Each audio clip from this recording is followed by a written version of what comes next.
পার্বতীর জ্বর কেন আসেনি জানো?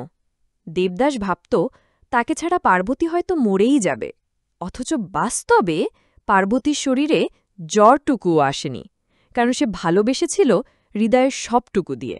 কিন্তু সেই ভালোবাসার কাছে নিজের আত্মসম্মানকে সে কখনো সস্তা করে তুলতে দেয়নি।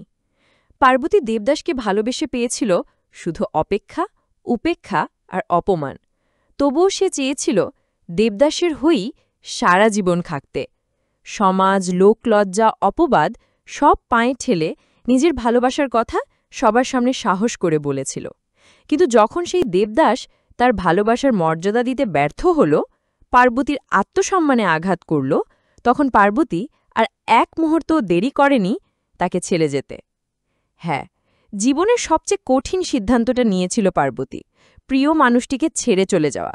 যেই দেবদাস ছিল তার শৈশবের খেলার সাথী, কৈশোরের স্বপ্নসাথী, সেই দেবদাসকে সে ত্যাগ করেছিল আর জীবনসঙ্গী হিসেবে বেছে নিয়েছিল এমন একজনকে যে হয়তো বয়সে অনেক বড়, 3 সন্তানের পিতা, কিন্তু সে পার্বতীকে সমাজের সামনে স্ত্রী হিসেবে স্বীকৃতি দিয়েছিল, সম্মান দিয়েছিল, আত্মসম্মানের জায়গাটুকু বুঝতে পেরেছিল।